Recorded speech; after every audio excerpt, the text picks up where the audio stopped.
Muy bien, vamos a dar entonces también inicio a eh, la clase de hoy, que habla, muy bien, voy a compartir con ustedes, sobre la historia y la evolución de nuestra profesión y en realidad de los cosméticos en general, ¿no? Y de la cosmetología en particular. ¿Ahí se ve bien?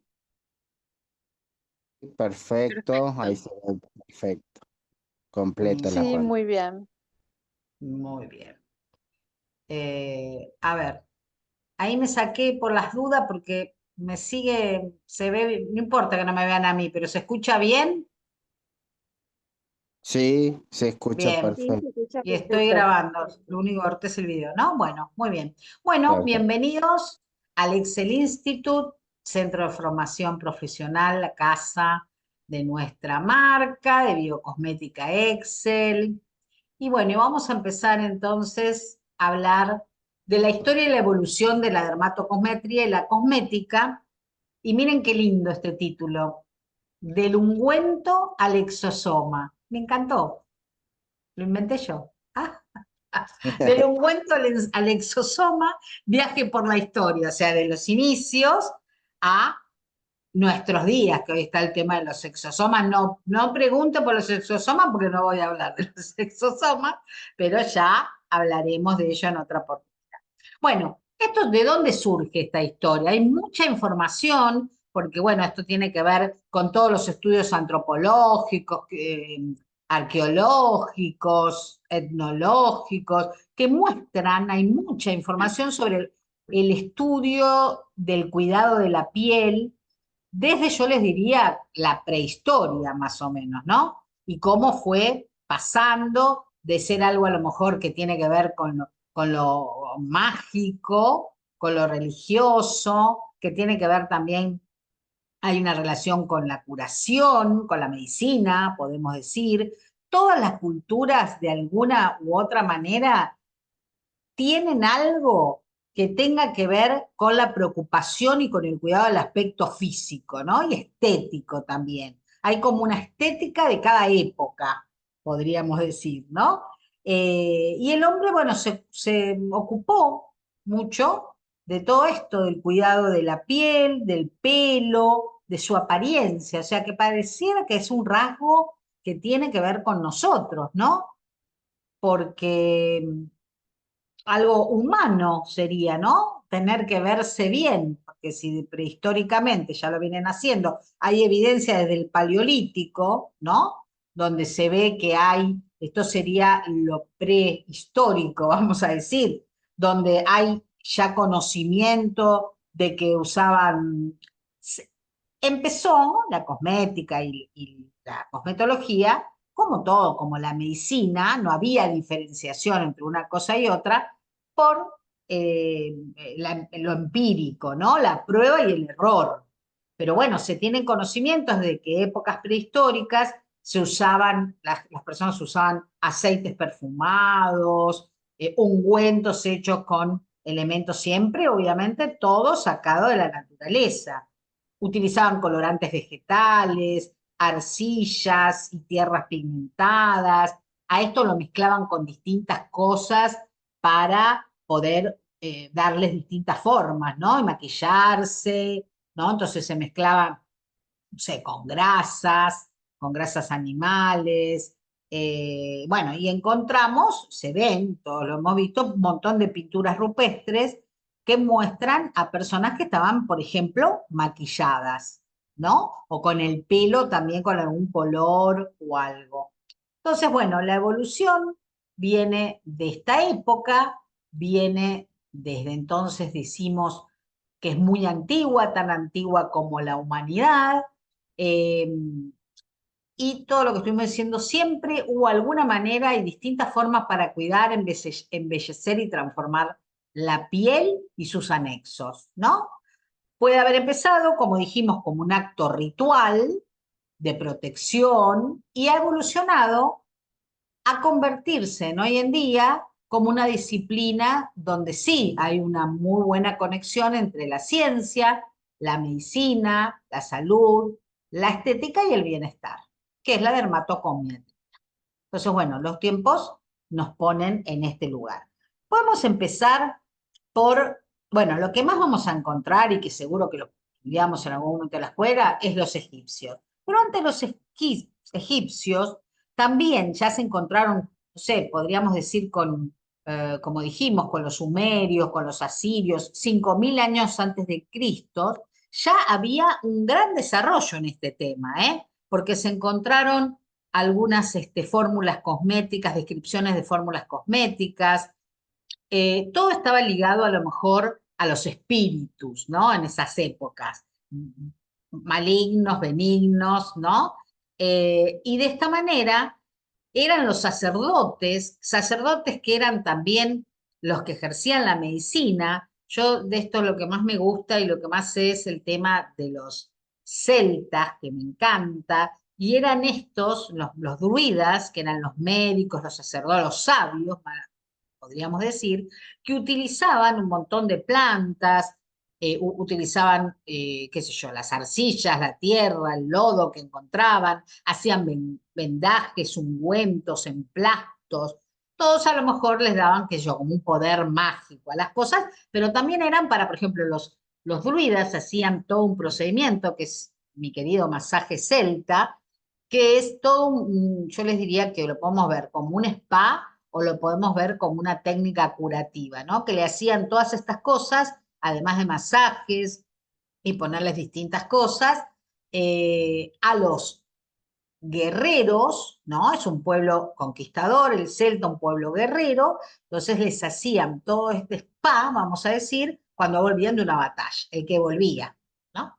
También para curar las heridas. O sea que acá hay una mezcla entre, ven, lo medicinal y lo estético. Y se tiene conocimiento que ya utilizaban en esas épocas un montón de derivados vegetales y un montón de minerales. No sé, utilizaban la famosa veladona, utilizaban el cáñamo, la marihuana ya en esa época, o sea, el cannabis, cardamomo, no sé, aceites de castor, canela, mostaza, mirra, el opio, también es muy ancestral, bueno, todo un montón de sustancias provenientes de la naturaleza, las cuales tenían distintas características y acciones, ¿no? A todo esto lo tenían que vehiculizar, o sea, ¿con qué lo usaban? ¿Cómo lo ponían? Bueno, con vino, el vino parece que también es algo de las primeras cosas que inventaron, con aceites naturales, grasas, con miel, con ceras, con leche, con agua, obviamente. Y así que bueno, miren desde qué época tenemos uso de plantas medicinales en cosméticas, ¿no?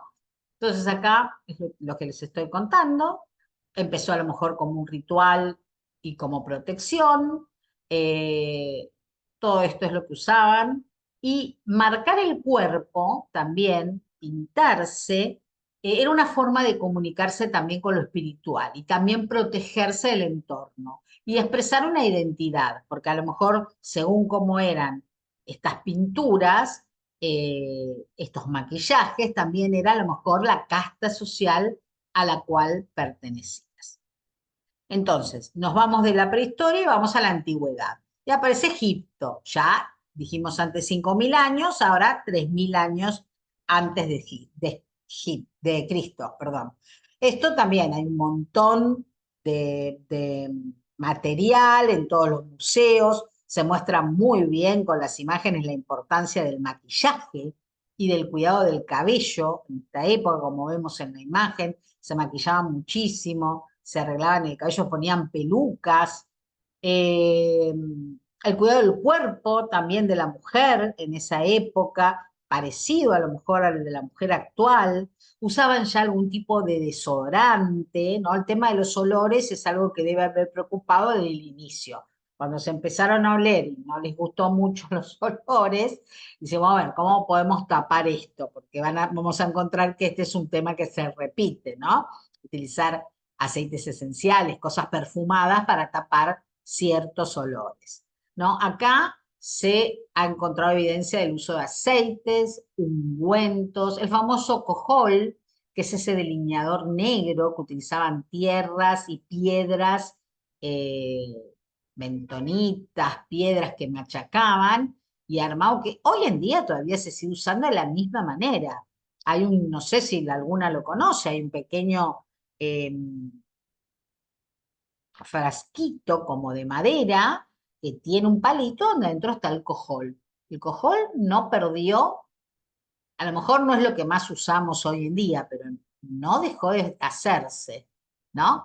Por supuesto que todo esto a lo mejor también tenía finalidades estéticas, medicinales y también espirituales, ¿no? Esto es, fabricaban cosméticos, fabricaban, usaban cremas que preparaban con todos estos que estuvimos hablando, los aceites animales, le ponían a lo mejor alguna piedra molida, sal, la mostaza se usaba mucho, los fangos, el azufre. Bueno, tenemos referente a Cleopatra, que yo no sé si era Cleopatra, para mí era Popea la que se bañaba en leche, pero Cleopatra también se tiene que usaban aceites esenciales, la leche. Bueno, la leche, ¿por qué la usaban? ¿O qué pasaba? La leche es rica en ácido láctico, la leche fermentada te hace un peeling, hoy lo sabemos. La miel también, la miel y todos sus componentes es muy rica para la belleza, la salud de la piel.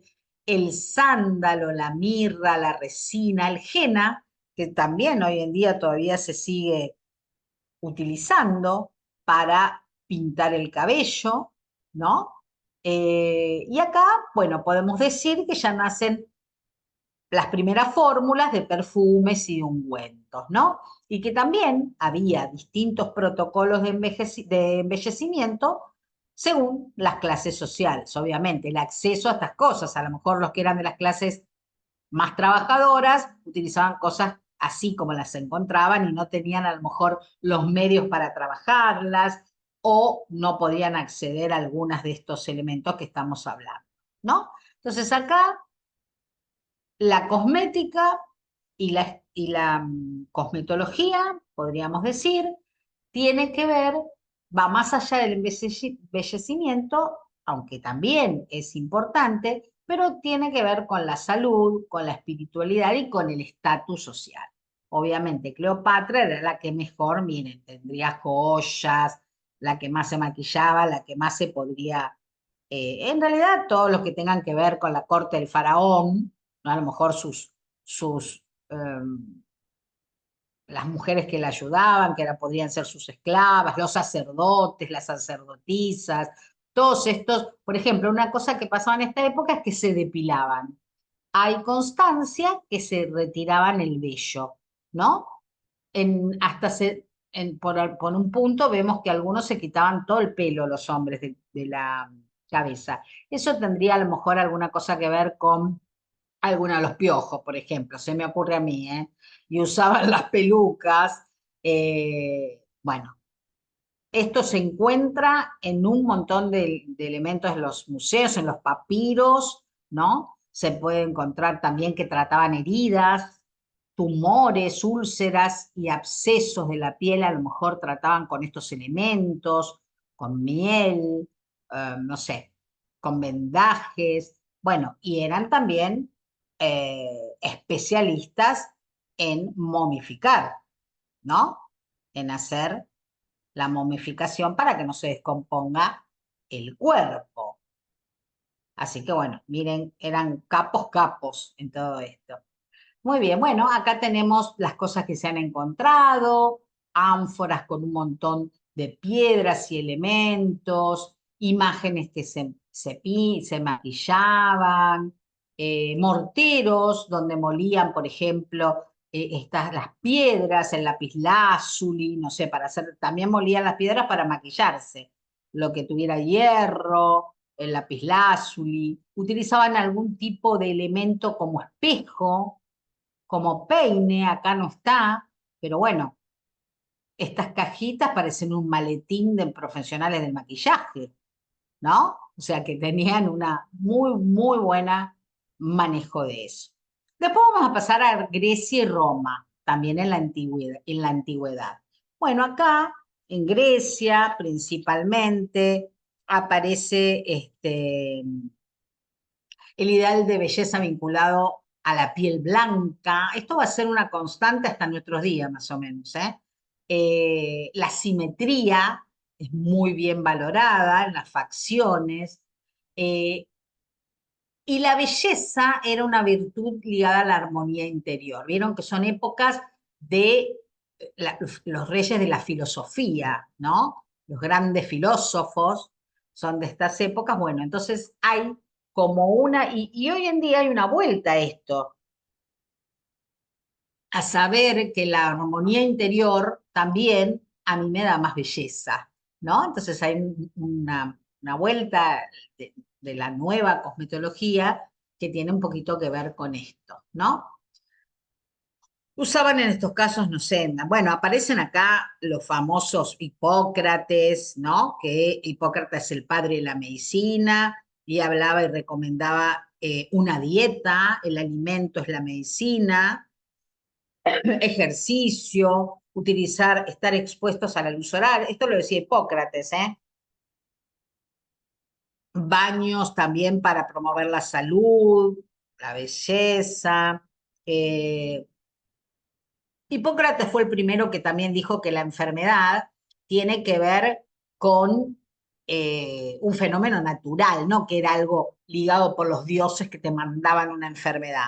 No, eso también es importante. O sea, Hipócrates es un capo, padre de la medicina.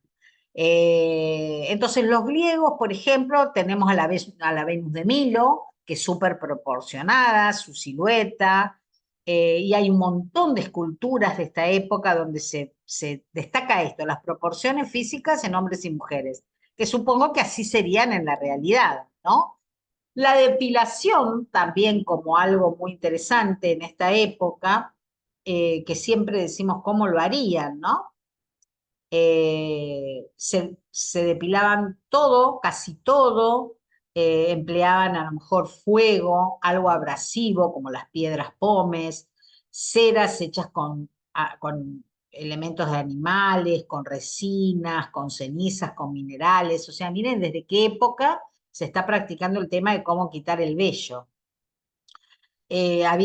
Hacían como cremas depilatorias, podríamos decir, ¿no? Compuesta por distintos elementos. Y se destacaba también el maquillaje, con los rostros en realidad pintados de blanco. Acá es sinónimo de estatus, como dijimos. Las mujeres griegas y las romanas querían tener la piel bien blanca. No sé por qué tienen ese concepto de que las pieles más oscuras no son, pero bueno, estaban con ese tema. Entonces los maquillajes, todo de blanco, los ojos negros o azules y un poco de rubor, que siempre es eh, interesante. Usaban mascarillas con leche, con harina, con vino, con arcillas. Tenían las mujeres romanas esclavas que las atendían. No es bueno tener una esclava, pero sí es bueno tener siempre una cosmetóloga amiga, ¿no? Nosotras no seremos esclavas, pero estamos ahí para embellecer a nuestras clientas, ¿no? Y hay algo muy interesante en la época romana, en el imperio romano, que es los baños termales. Es la era de las termas, ¿no? Porque tenían aguas termales, no solo en Roma, sino en muchos lugares de Europa hay aguas termales, y ahí sí era el lugar donde estaba la reunión y el centro que tenía que ver con la salud y con la belleza, ¿no? Eh, Eso es muy interesante.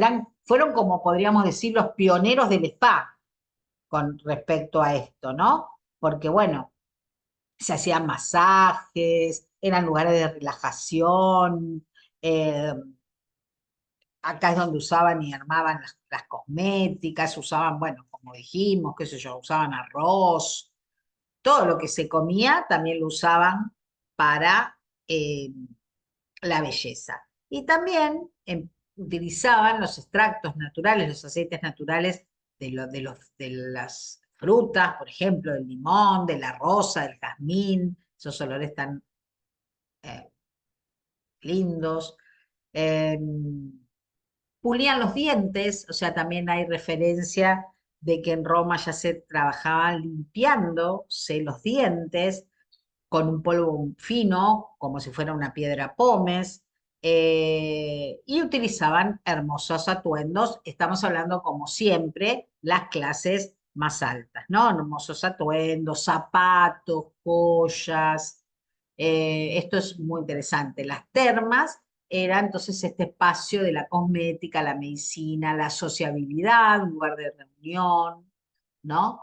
Y todo esto es de la época griega y la época romana. Y acá tenemos algunas imágenes con respecto a esto, interesantes de la época.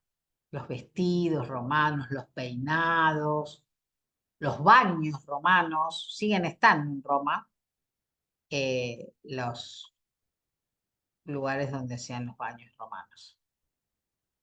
Y algunas imágenes. Bueno, también podemos hablar de civilizaciones, la zona de Asia y precolombinas, o sea, siempre todas las tribus, todas las distintas razas y distintos pueblos, de alguna manera han hecho algo relacionado con esto, ¿no? Bueno, Asia, la India y Asia tiene un montón, ¿no? Porque son milenarios. En India la medicina hindú es muy importante, el tratado Ayurveda, ahí es lo que tenemos, y eso se utiliza también para la belleza, un montón de... Ah, utilizaban, por ejemplo, veneno de víboras en Asia para tratar algunos temas estéticos, utilizaban cremas, pastas, ungüentos, maquillajes, por ejemplo, utilizaban también el azafrán muchísimo por su coloración y el cojol también se utilizaba con el maquillaje de ojos, ¿no? China, dentro de acá de Asia, también era un lugar donde comienza China y Japón, podemos decir, no es lo mismo, ya sabemos, pero bueno, acá hay un concepto de higiene y de belleza y de pureza muy importante. La depilación también era muy interesante. Todo lo que tenga que ver con la religión budista y todas las personas que eran sacerdotes budistas debían afeitarse la cabeza, ¿no? Y hay como una cultura cosmética que es fundamental en estas zonas, ¿no? Cremas, con todo lo que estuvimos hablando antes, también lo hacían. Los primeros cosméticos, como ya dijimos, eran las grasas, animales, vegetales, los barros, los minerales, los pigmentos, todo lo que encontraban. Con fines mágicos religiosos, protectores y curativos, contra el sol, porque el cojol, por ejemplo, ese maquillaje negro en los ojos de estos que estamos hablando, de los egipcios, por ejemplo, tenía que ver con proteger la vista del intenso sol de algunas de estas zonas, ¿no? Usaban insectos, eh, también se protegían de insectos, no usaban, se protegían de insectos, de los malos espíritus, con todos estos. Y obviamente, que como vemos en la imagen, todas las marcas y todos los maquillajes que se hacían tenían que ver con la identidad y el rol social y la conexión con la naturaleza. Pero yo no creo que haya habido un pueblo que no se maquilló de alguna manera o que no se colocó algo en la piel de alguna manera. Luego pasamos a siglos más cerca, aunque ya estamos igual lejos, a la Edad Media y al Renacimiento. En la Edad Media, la cosmética, los cosméticos, la belleza, todo lo que tenga que ver con los cuidados estéticos, se empezó a tomar con desconfianza. ¿Por qué? Porque estaba relacionado con lo pagano y es una época de gran auge con todo lo que tenga que ver con la religión, católica principalmente, cristiana. Entonces había como las pinturas y todo eso, como le dijimos, ya ellos ya sabían el origen, estaba relacionado con lo pagano. Entonces hay como una represión con respecto a este tema, porque se la consideraba algo contrario a la religión. Y lo veía el cristianismo como una vanidad, como un pecado, arreglarse, ¿no? Entonces vemos la figura como virginal, ¿no? De poco, igual lo hacían, para que como que no se note, era como un maquillaje y un cuidado nude, diría yo, como que no se note. Porque bueno, se asociaba con la brujería y sabemos que hubo casa de brujas siempre, desde, y sigue habiendo, porque no le veo mucha diferencia a la casa de brujas con el femicidio. Eh, ha sobrevivido igual esto. ¿Cómo sobrevivió? Obviamente por las clases sociales más altas, ¿no? Esto tenía mucho que ver, pero bueno, no olvidarnos que también en la Edad Media empezó la medicina a tener otro rol, se practicaban cirugías, había cirujanos, no eran médicos, hacían cirugías nada más. Iban como de una ciudad a otra, haciendo alguna, sacando muelas, haciendo operaciones, curando heridas, abriendo abscesos, tratando fracturas, operando. También estaban los barberos, no había como mucha diferencia entre unos y otros, que también realizaban cirugías, vendían ungüentos, sacaban, como les dije, los dientes, aplicaban ventosas, lo hemos visto alguna vez, eso viene de Oriente, las sanguijuelas, que les hacían como un, para renovar la sangre, se decía. Utilizaban también flebotomías en las venas y enemas. También era muy interesante eso, hacían enemas como para curarse. Eh, bueno, el punto es ese, que el concepto religioso hace que todo lo que tenga que ver con la belleza, sobre todo femenina, es pecaminoso, ¿no?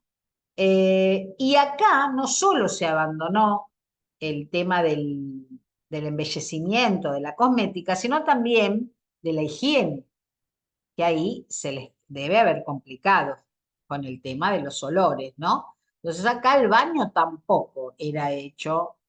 También, bueno, el acceso al agua, siempre imaginemos, ¿no? Que el acceso al agua no lo tienen como lo tenemos nosotros, ¿no? Pero bueno, vos podrías vivir en una zona. No, esto que estoy diciendo se contradice con los romanos, porque los romanos tenían acceso al agua y buscaban la manera de tener los baños, igual que los turcos, ¿no? Los baños turcos, tremendo. Así que eso es una cuestión de una costumbre, ¿no? Entonces, las únicas que continuaban con estas prácticas, un poco, eran las, eh, las nobles, vamos a decir. Usaban vinagre, también clara de huevo. Obviamente que muchas veces todo esto y estas combinaciones tenían un efecto tóxico, no siempre les salía bien en la prueba de error y han terminado envenenándose y enfermándose con el uso de algunas de estas cosas, ¿no? De las máscaras. Ellos probaban, en general todos, pero bueno, ahí es lo que pasa. A veces han tenido algún inconveniente seguro con esto, ¿no?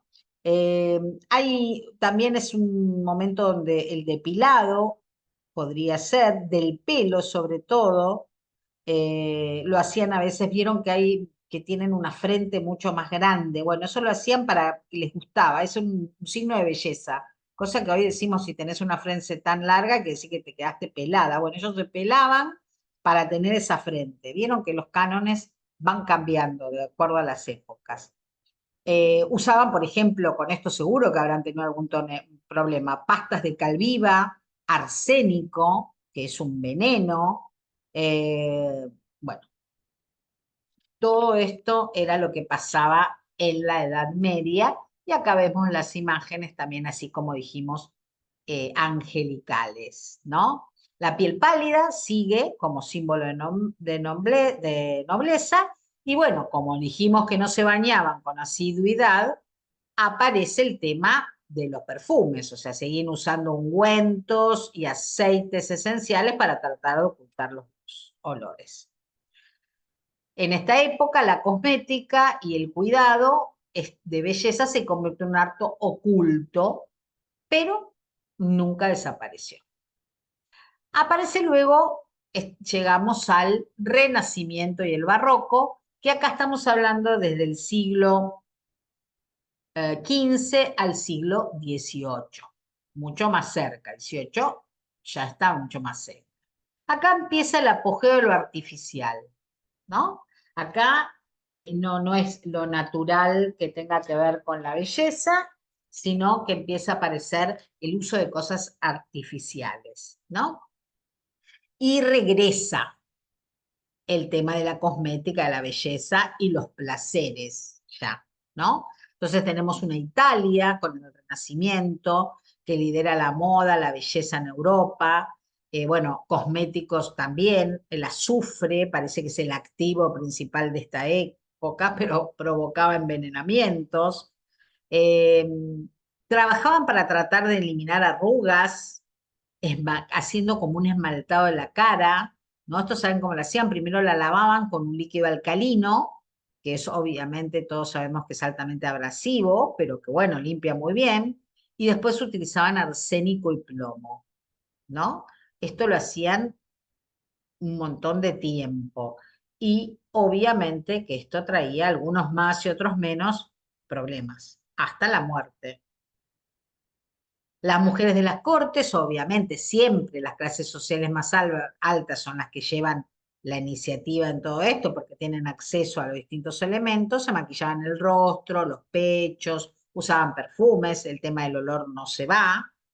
Eh, Durante el siglo XVII podemos decir que teñían el pelo con lociones con azafrán, con sulfuros, que después exponían su cabello al sol, ¿no? Para así darle este, la coloración, ¿no? Es el rubio veneciano, era. ¿Vieron cómo aparece ahora que aparecemos el 7-3, que es el rubio cobrizo medio? Bueno, allá era el rubio veneciano, era el color de onda. Y este es el que hacían con el azafrán, el sulfuro. Y después se ponían al sol. Acá había como un maquillaje teatral recargado, como vemos en las imágenes, con las bases blancas, con plomo, que era súper tóxico.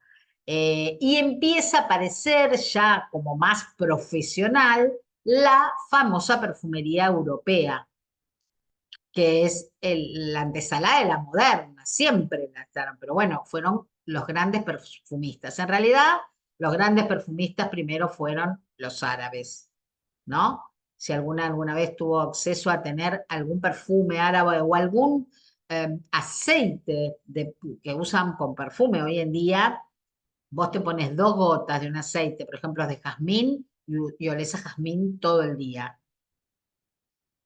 Así que, pero bueno, acá en Europa empieza el tema de la perfumería, el alquimista y la perfumería europea y hoy en día siguen siendo los perfumes franceses, también sacando lo que pueda haber en otros lados, son los mejores. También en el siglo XVII, unos monjes, los de Santa María Novella, crean el primer laboratorio de productos cosméticos y medicinales. Estos monjes fueron los precursores de todo esto.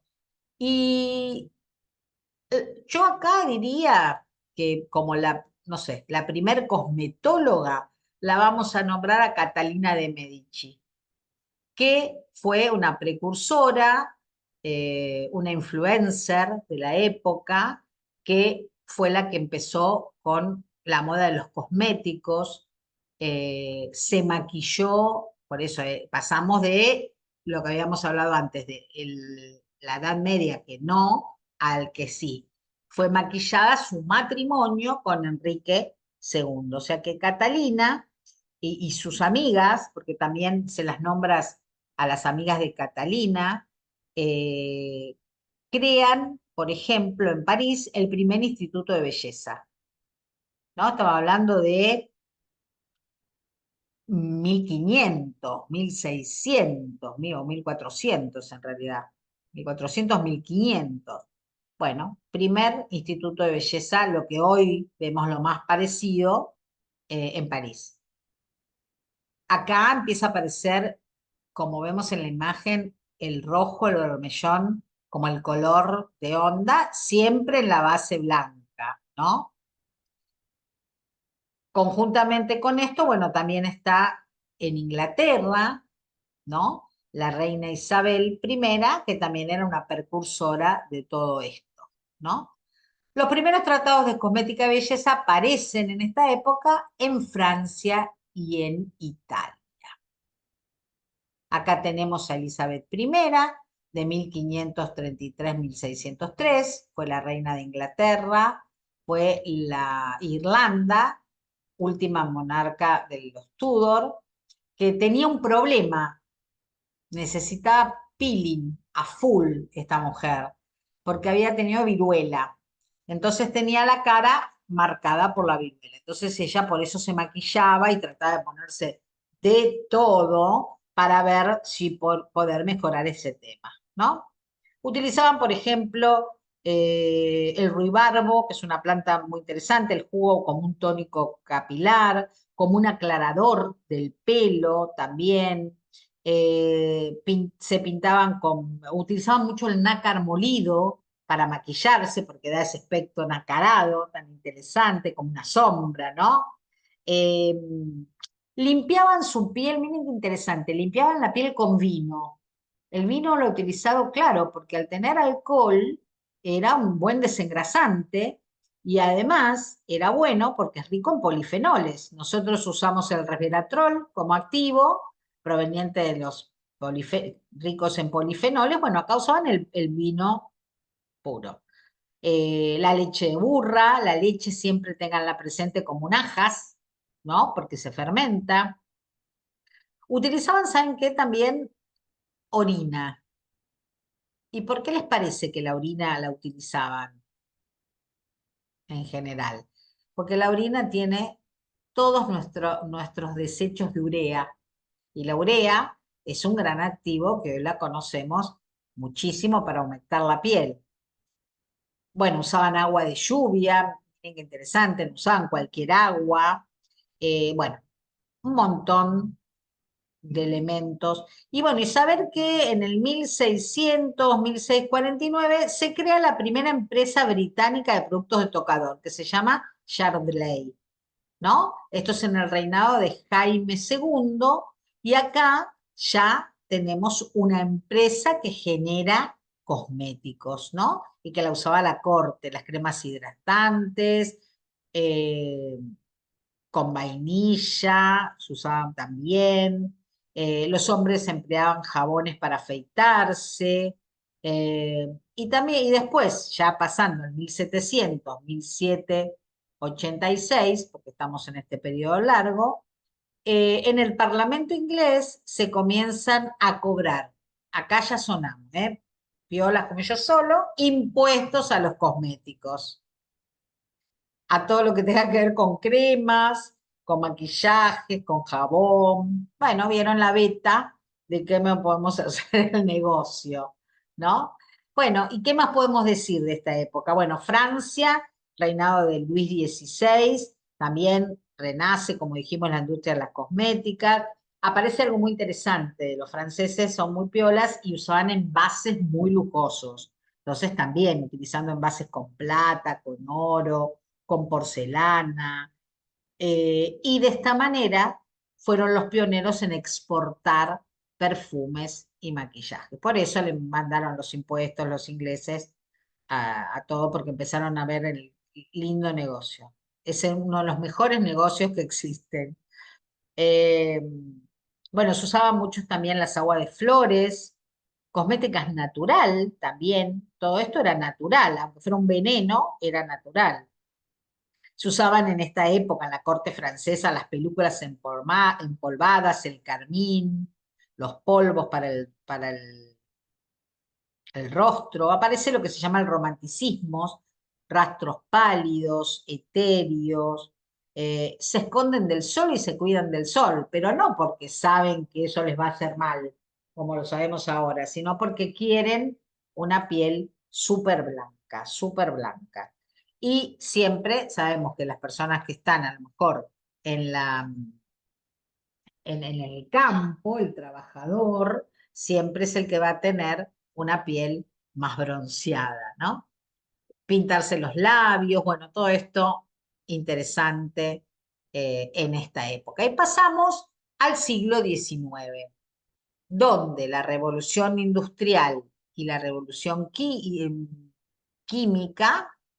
o sea, el avance en la química, no es que hubo una revolución química, empieza a tomar fuerza, muy interesante. Entonces está el nacimiento de la cosmética moderna. Acá ya es otro tema, ¿no? Entonces empiezan a aparecer fórmulas más científicas, de la elaboración de productos cosméticos, empiezan a asomar los médicos especializados, los dermatólogos, ¿no? Eh, como también para decir, acá se empieza como a eh, entrelazar, como dice ahí, la medicina y la cosmética, aunque todavía no de forma clara, ¿no? Todavía no es que aparecen claramente estos conceptos bien delimitados. Entonces acá, sobre todo, estos nuevos avances hacen que los productos sean más estables. Me imagino que los productos originales se descompondrían con mucha facilidad. Aparecen los primeros laboratorios cosméticos, se elaboran los primeros jabones industriales, cremas, tónicos, con principios activos cada vez más estudiados, o sea, ya se sabe bien la acción de esos cosméticos, y también maquillaje con polvos faciales.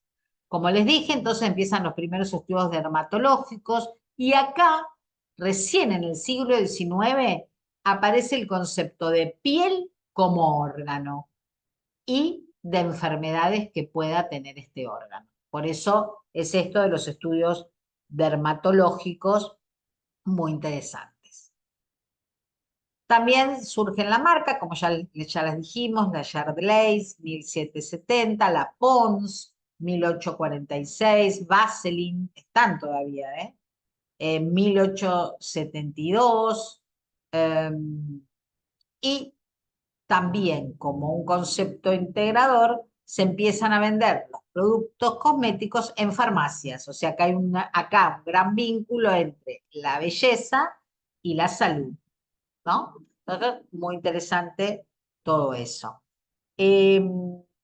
Los dermatólogos, sobre todo europeos, son los que empiezan a trabajar con los peeling. Fueron los precursores alemanes, fueron los que primeros describieron los ácidos como el TCA, el salicílico, el fenol, viendo sus propiedades, ¿no? Y eran los que armaron las primeras fórmulas para hacer eh, las técnicas de peeling, que obviamente después la gran migración que hay entre Europa y América lo llevan ya más para 1920, 1930 a Estados Unidos. Y acá después vamos a ver cómo llegan. También llegan a través de la inmigración, obviamente. ¿Vamos bien hasta acá? Bueno, vamos más adelante, entonces, ya en el siglo XX, donde comienza la profesionalización y la democratización de todo lo que tenga que ver con cosmética y belleza. Primera mitad del siglo, hay una masificación de la cosmética. Todos empiezan a tener acceso de alguna u otra manera a la cosmética. Se vuelve mucho más accesible para casi todas las clases sociales. Obviamente siempre las clases más altas tienen otro tipo de acceso. Pero bueno, acá hay como un auge, una movilización con respecto a la fabricación y a la utilización de cosmética, eh, también científica, porque en el siglo XX, todo esto que estamos hablando, aparecen, por ejemplo, eh, un señor que se llama Oxford, que enuncia la teoría de las dispersiones. Sorensen introduce el concepto de pH. Wallach avanza en el estudio de aceites esenciales y sustancias aromáticas. Harry amplía el uso de ingredientes y formulaciones. Biak desarrolla la fórmula científica relacionado a los productos capilares, ¿no? Así que miren qué interesante todo lo que empieza a aparecer acá. En 1901 se descubre el óxido de zinc, que sirve para elaborar polvos faciales y no dañan la piel. Y también, ¿dónde lo vemos nosotros el óxido de zinc en nuestros días? ¿Qué es? ¿Alguno se acuerda? Sí, en los protectores solares. Muy bien, Estela Maris. Es uno de los principales filtros físicos, o sea que el óxido de zinc de 1901, ¿no? Lo tenemos. Bueno, después aparecen las grandes marcas en cosmética. L'Oreal, 1909, eh, más Helena Rubinstein, 1902, una pionera, también son como las primeras cosmetólogas. Estée Lauder, otra señora, 1946, Max Factor, Clinique, más o menos en 1968, ya en nuestros días. Todos estos revolucionaron el mercado. Yo no había nacido, todavía ahí. Revolucionaron el mercado, ¿no? Y acá empiezan, por ejemplo, en Elena Rubinstein, a abrir los primeros salones de belleza, que antes habíamos dicho que lo había hecho Catalina, en Melbourne, y ahí vende su primera crema. Después va a abrir más centros en París, en Londres y en Estados Unidos, así que ella es la precursora de los centros de estética. ¿Qué más podríamos decir? También en esta época aparece un señor solito ahí que se llamaba King Gillette y que fue el revolucionario para armar la maquinita de afeitar tan codiciada que es igual a la que usamos en nuestros días para afeitar a los hombres, ¿no? Lo querían mucho eso, de uso frecuente. Muy interesante. Eh, a este señor. ¿Qué más podemos contar de esta época? Bueno, un montón de cosas. La hojita de afeitar fue un antes y un después. En 1904 también el perfumista Canon crea los primeros polvos perfumados para después del baño. 1906 Carl Nessler desarrolla la primera permanente en caliente. No sé si ustedes sabían que había unos aparatitos y enchufaban a las personas en ese aparato unos cablecitos para que hicieran caliente la permanente. También en 1936 aparece el primer filtro solar.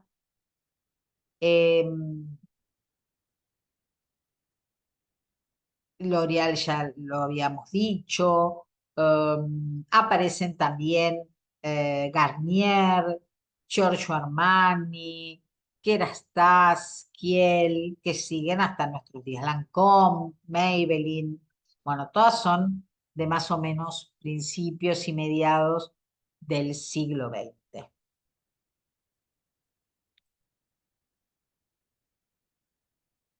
Muy bien. La segunda mitad del siglo XX, este lo vivimos, y la primera parte de la primera también, a lo mejor algunos, empiezan los grandes avances, cada vez más, y muy importantes, los avances científicos y tecnológicos.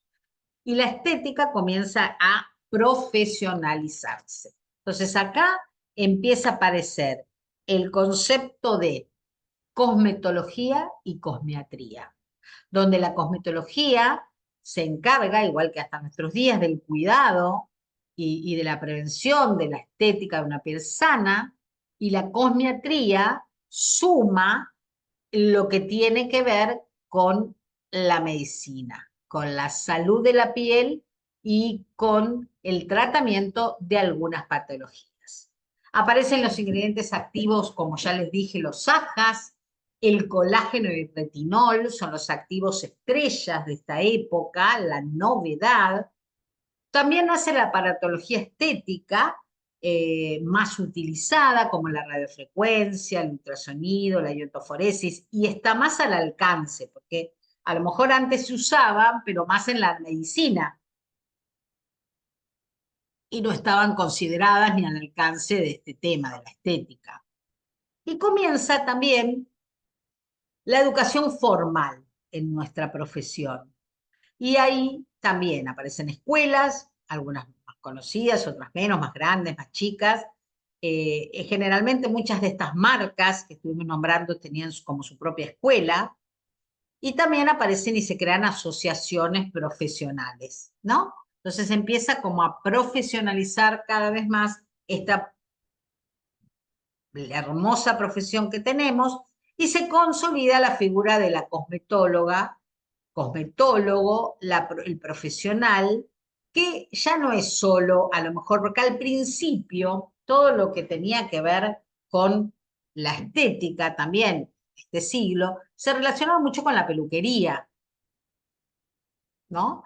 Estaba como ligado, como que no había mucha diferencia. Bueno, no, acá sí, la figura del cosmetólogo o el profesional de la estética es el que embellece, pero por otro lado también el que cuida, como dijimos, previene y acompaña los procesos cutáneos complejos. Entonces se consolida la dermatología médica también. Por eso a nosotros nos pasa esto.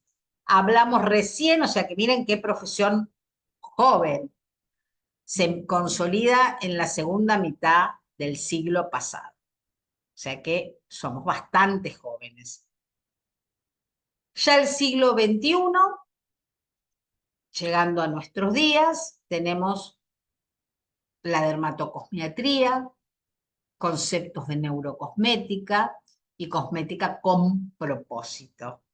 El siglo XXI hay también una nueva revolución. Desde el siglo pasado hasta ahora los cambios son como abismales, rapidísimos. Lo mismo que vivimos con la tecnología, con todo lo que nos rodea, de no haber teléfono a tener todos ahora un teléfono y más de un teléfono en el bolsillo, de no tener luz a tener luz. Bueno, lo mismo pasa, la revolución está en todo, ¿no? Entonces acá tenemos entonces el nacimiento de la dermatocosmiatría, disciplina que une la dermatología con la cosmética. Y se enfoca a tratar afecciones cutáneas desde un abordaje cosmetológico, ¿no? Integral. No nosotros como profesionales, la dermatocosmiatría, las cosmiatras, las dermatocosmiatras, cosmetólogas, son nombres, siempre lo digo, pero un profesional que esté bien capacitado no es que va a hacer un trabajo de diagnóstico y de abordaje médico, sino que va a ser la parte que le toca, ¿no? Integral, puede trabajar con y para el médico, pero ya hay un trabajo mucho más científico, ¿no? Considerando biotipos, considerando no solo los biotipos, sino estado de la piel.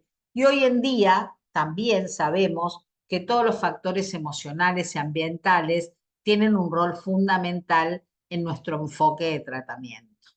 Aparece el cosmecéutico como un producto que no es un cosmético solamente, sino que combina el cosmético con un fármaco. Es más que un cosmético normal o común.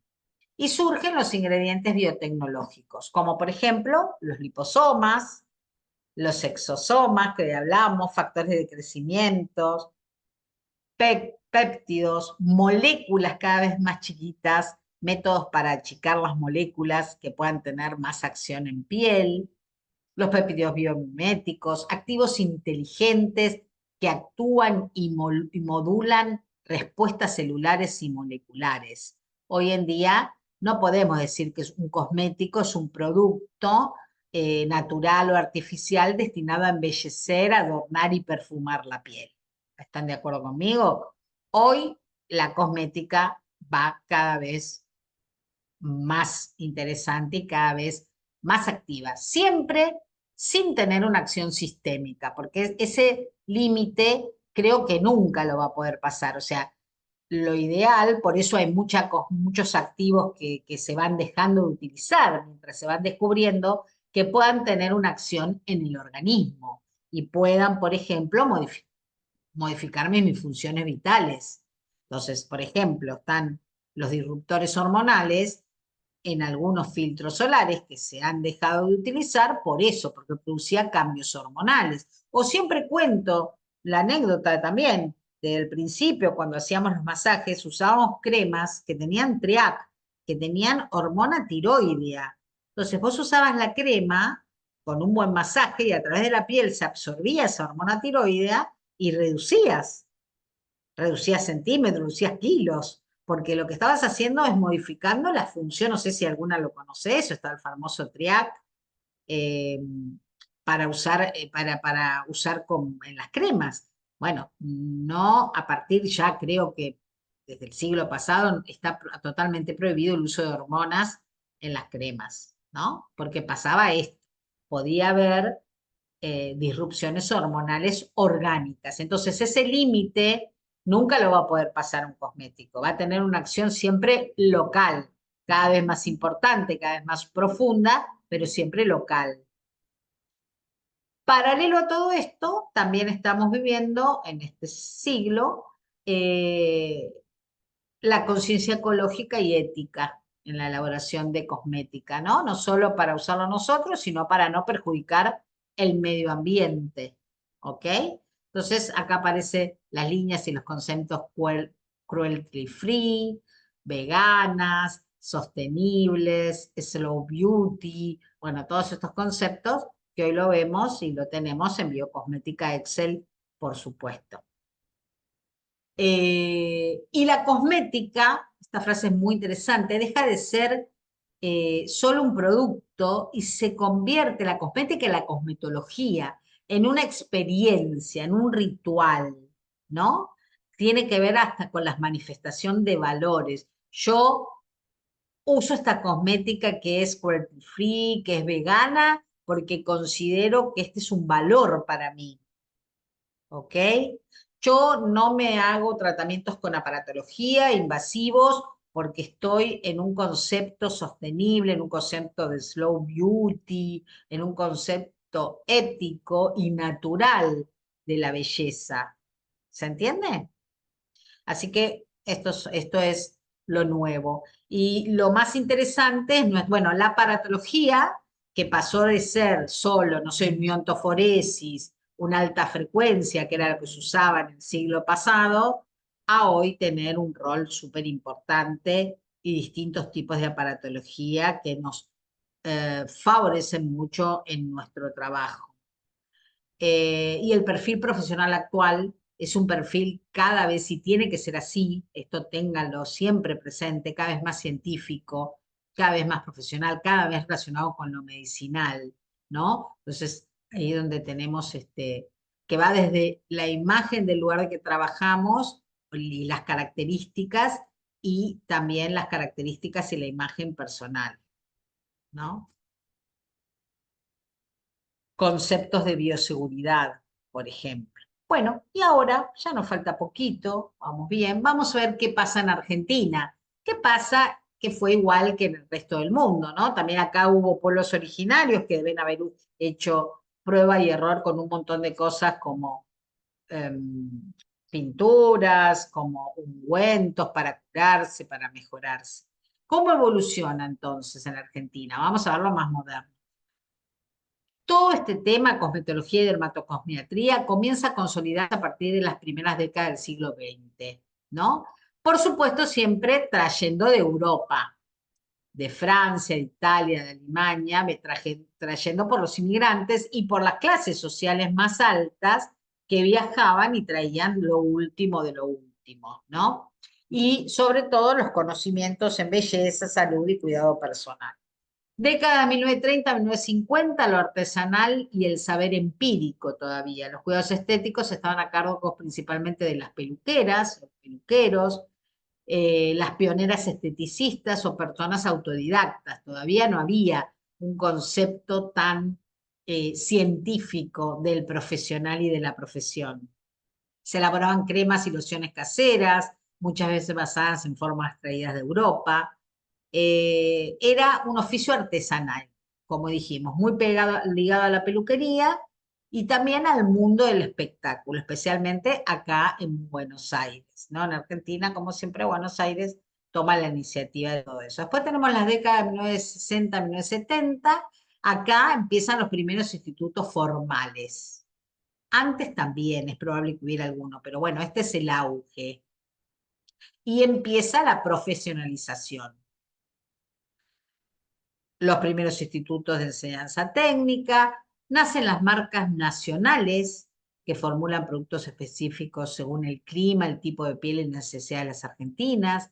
Empieza a consolidarse el rol de la cosmetóloga, el cosmetólogo separado del peluquero con identidad propia y se inicia el diálogo con la dermatología. Comienza en esta etapa a ver también la dermatología, a reconocer también a esta profesión y al profesional. Aparecen las instituciones pioneras en la formación cosmetológica en Argentina. Hay muchas, no las voy a nombrar, hay una que ahora les voy a nombrar, pero bueno, el Hospital de Clínicas José de San Martín, dependiente de la Universidad de Buenos Aires, es el primero que tiene una escuela de cosmetología y estética facial y corporal, que sigue vigente el servicio también hasta nuestros días. Esta podemos considerar una mejor de las instituciones más formales con un enfoque universitario en estética y salud, ¿no? Después, por supuesto, que hay un montón de lugares privados, pero hoy sigue siendo un referente súper importante el hospital de clínicas. También la Facultad de Farmacia y Bioquímica de la UBA no es que forme cosmetólogos, pero es clave por el desarrollo de la cosmetología científica en el país, ¿no? Y con profesionales que desarrollaron las fórmulas y productos adaptados.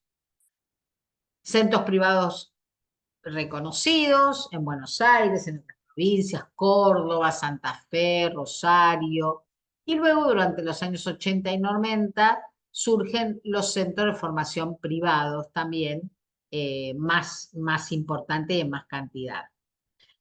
También hay centros de formación profesional dependientes en los distintos municipios. Acá el gobierno de la ciudad sigue teniendo centros de formación profesional donde se enseña cosmetología, masajes, maquillaje.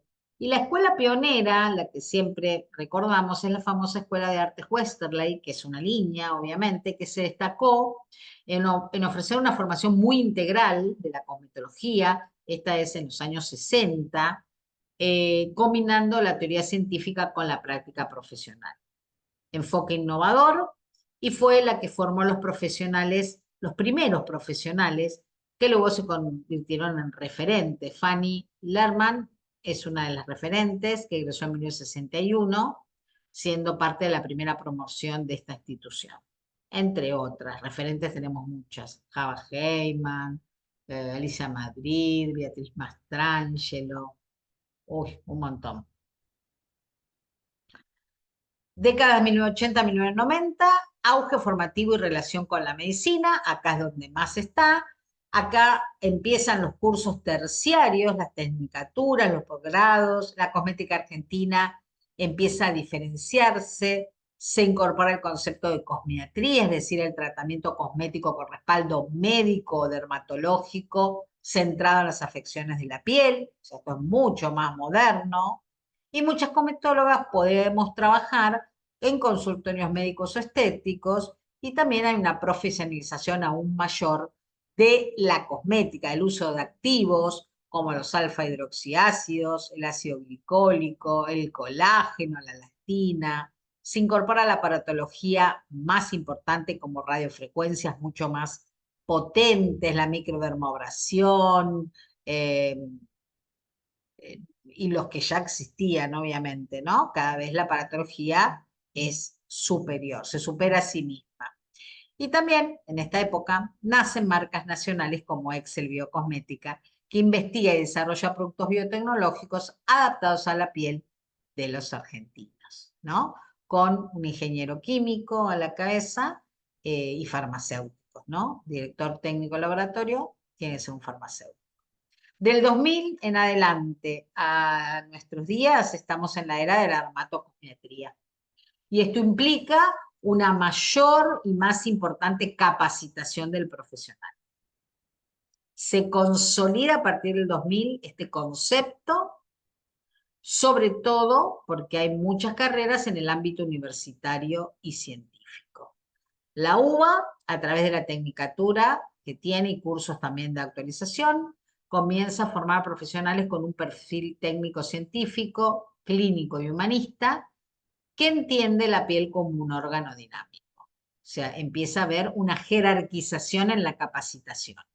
No es lo mismo un curso de X cantidad de meses que una carrera, que obviamente no es solo la UBA, de 2, 3 años o más, ¿no? Porque si hay posgrados, más. Surge una mirada entonces integral que abarca biotipos y estados de la piel, cosmecéuticos de alto rendimiento, técnicas de diagnóstico, cada vez también más importantes, protocolos con respaldo científico y sobre todo el concepto del trabajo interdisciplinario con los médicos, los nutricionistas, psicólogos, kinesiólogos, distintos. Hospitales con departamento de cosmetría y cursos.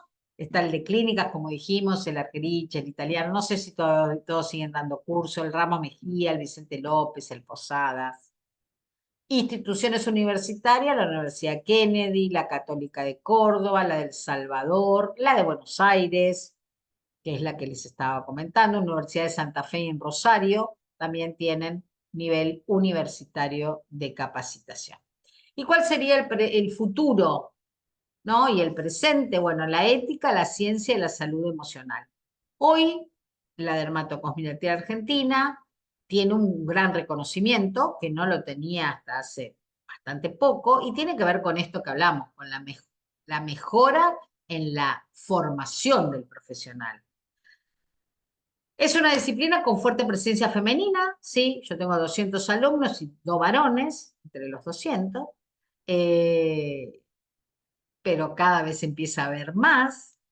Hay un muy buen compromiso social y cada vez la cosmetología de hoy en día, y es lo que yo siempre deseo y trabajo para eso, tiene que ver cada vez más con saber de piel, ¿no?